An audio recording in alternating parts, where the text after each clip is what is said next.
Hi, this is Red Ibis Coach. I'm Heather. We've been covering perimenopause and well-being for perimenopause using the SPIRE model as a guide. So we've covered spirituality, physical health, intellectual well-being, relational health, and now we're talking about emotional health. So the number one thing to know is that when your hormones are fluctuating in perimenopause, this can lead to more anxiety, more depression, or being more vulnerable to these things happening because as a study from Garg and Munshi, and yeah, if I butchered them, what's new? But they talked about how estrogen declines during perimenopause. And this actually has like multiple neurological impacts because it influences serotonin, dopamine, and GABA pathways. So these are all part of mood regulation. Progesterone also has an impact on that.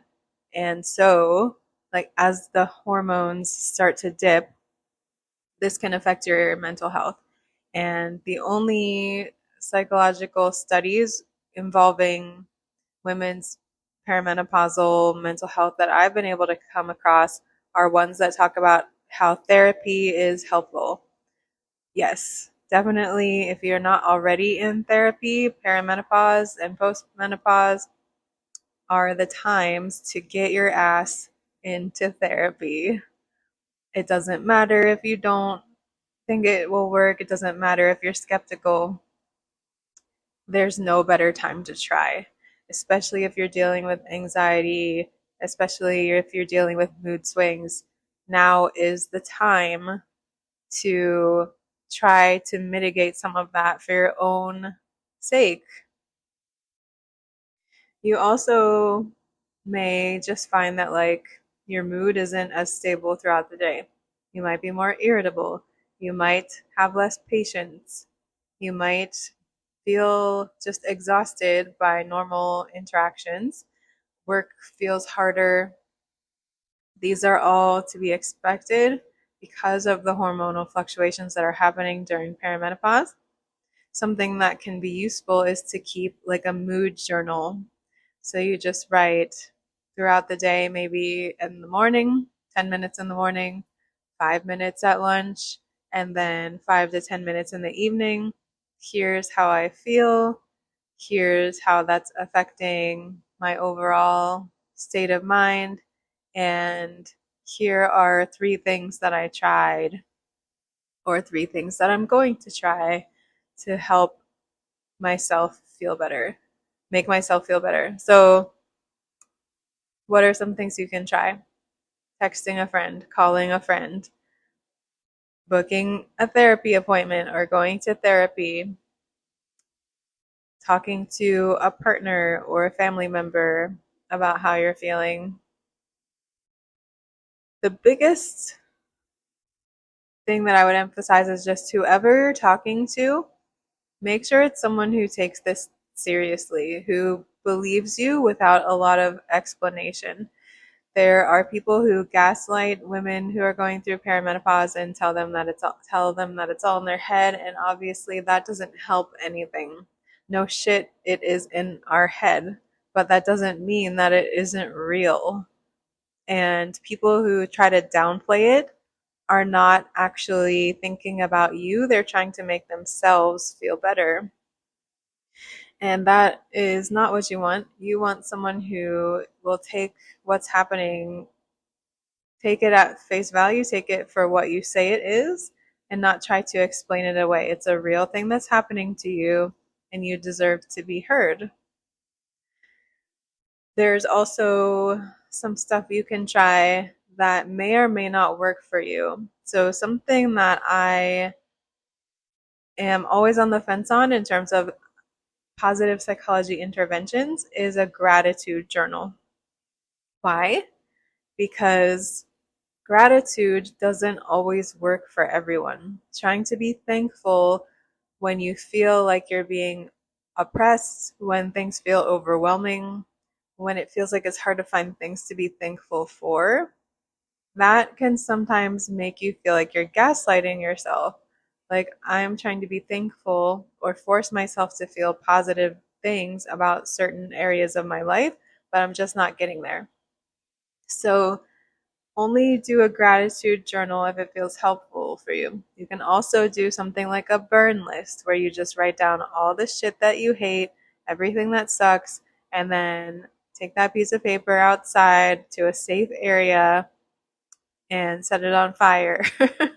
And then, like, stamp it out when it's all burned up and dispose of the pieces responsibly. But that's something that you can try if you don't like gratitude. But if you are open to gratitude, there's something like a gratitude journal. You can also do a gratitude meditation, which is just when you sit quietly with your eyes closed and think about the different people and situations that are helpful for you. So you can say, like, thank you to, you just like think in your head, thank you to coworker name, thank you to partner name, thank you to sibling name, thank you to parent name. And you just like think of each person and name them. You can be grateful for your job, grateful for your bank account balance, grateful for pets, grateful for the weather. That's one way that you can do a gratitude meditation. You can also do a walking meditation. So if you live in an area that you think is really beautiful, you can, in your head or out loud, who cares, whatever, it's up to you. I'm not your dad. Say thank you to the things around you that you enjoy looking at. So you can say, like, thank you to the trees, thank you to the birds, thank you to the bees, thank you to whatever it is you see on your walk. And imagine that the things that you are thanking are also returning some positive energy to you. And that can help lighten your mood, at least temporarily. Of course, the therapeutic, like actual therapy, is the most effective thing that has been cited in journals, but that's because it's kind of the only thing they've really tried.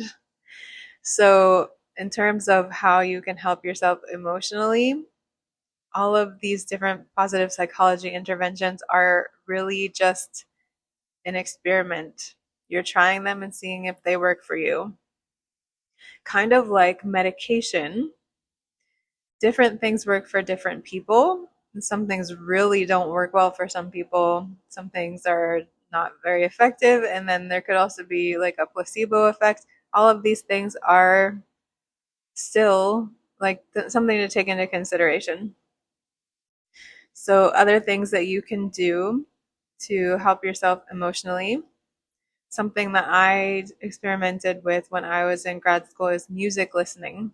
So, music listening has been clinically proven, empirically studied to lower blood pressure, lower heart rate, lower cortisol, depending on the music, obviously, um, and decrease anxiety and stress. This is a temporary effect, but it's been replicated multiple times. And actually, when I did a self study, which was part of my program, I did find that when I did a psychometric test on well-being markers before and after doing a week of, maybe it was a month of lo-fi music listening, that I had a little bit of a boost in well-being. Not a huge boost, but enough to be noticeable.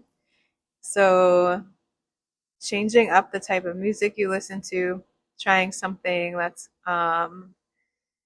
doesn't have lyrics can be helpful. So classical music, lo-fi music, instrumental music that makes you feel uplifted, something to try. Other people have done things like mirror affirmations. So if you've seen the movie X, I'm a horror I'm a horror movie girly, so this will only resonate for some people, but like in the movie X, Mia Goth's character looks into the mirror, and she often tells herself, "You're a fucking movie star." And guess what? Spoiler alert, in a couple movies later, that ended up being a great thing for her to tell herself. So you can try mirror affirmations, and you don't have to tell yourself you're a fucking movie star. You can tell yourself you look nice today, or you've got this before a meeting, or you know, your ancestors would be so proud of you, something like that. It doesn't have to be, it can literally be 5 seconds of your day. You do that once a day, twice a day, as many times as you want. See if it helps you. Whenever you try a positive psychology intervention, it's always beneficial to journal about it, because then you're keeping track of whether or not it's working, and you can look back at different days and say, okay, this actually was effective for me that day, or wow, this was a bunch of bullshit and I don't want to do it anymore. And that's all valid. Another thing that you can try is to go to the VIA Character Strengths website, take the strengths test. You have to enter an email address. So if that's not something you're interested in, then just know that there are 24 character strengths, which you can look up without taking the assessment on that website. And you can try different activities based on what you're interested in. So, for example, if you have a love of beauty and excellence, if that's one of your top 5 strengths, then you can take in more beauty and excellence. You can go to an art museum. You can go to a concert. You can observe nature more intentionally. These would be ways of appreciating beauty and excellence. If you have a love of learning, like I talk about it a lot, I guess I'm a nerd, but if you have a love of learning, you can study a language, learn something new, read a book about a new topic, and take in information that way. If you have a good sense of humor, you know what to do. So, strengths based interventions are interventions that use your strengths in very intentional ways, and are like focusing on the strength. And since not everybody knows what their strengths are, or is like super aware of the possibilities of what their strengths are, it's helpful to take an assessment, because then you have a starting point rather than guessing. So, those are some interventions, some positive psychology interventions that focus on your emotional well being.